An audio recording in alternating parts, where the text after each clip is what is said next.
Artıq 4 gündür ölkəmizin ev sahibliyi etdiyi WUF 13-də könüllülər də fəal iştirak edirlər. Günlərdir ki, forumun keçirildiyi məkanda 3000 könüllü çalışır. Onlar 50 minə yaxın qonağa kömək etmək üçün buradadılar. Onların hər kəsə gülümsəmələri isə foruma başqa bir özəllik qatır.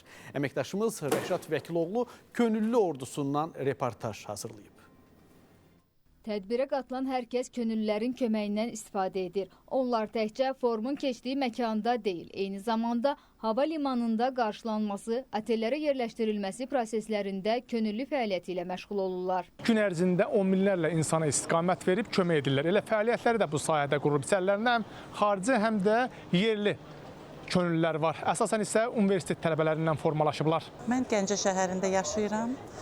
Orada işləyirəm. Mənim üçün çox maraqlı idi və onun üçün də mən müraciət etdim və məni sağ olsunlar qəbul etdilər. İşimiz media nümayəndələrinin fəaliyyətini dəstəkləməkdir. Könüllülər Ümumdünya Şəhərsalma Forumu 13-ün keçirildiyi Olimpiya mərkəzində bütün zonalar üzrə bölünüblər. 2500 könüllüdən biriyəm.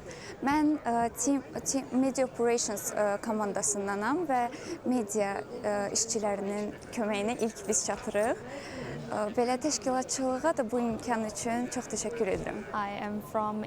Mən Hindistanlıyam. Bakıda təhsil alıram. Bir çox fərqli təşkilatlarda könüllü olaraq çalışmışam. Bugün isə WUF-da könüllüyəm. Fəaliyyətim burada akkreditasiyaların skan edilməsidir. Çalışıram ki, insanları düzgün yönləndirim.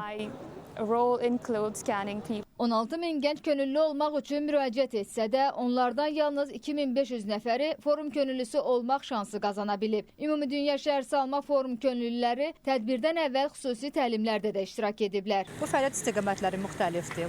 Nəqliyyatdır, protokoldur, qonaqlamadır, şəhər əməliyyatlarıdır, hava limanı əməliyyatlarıdır.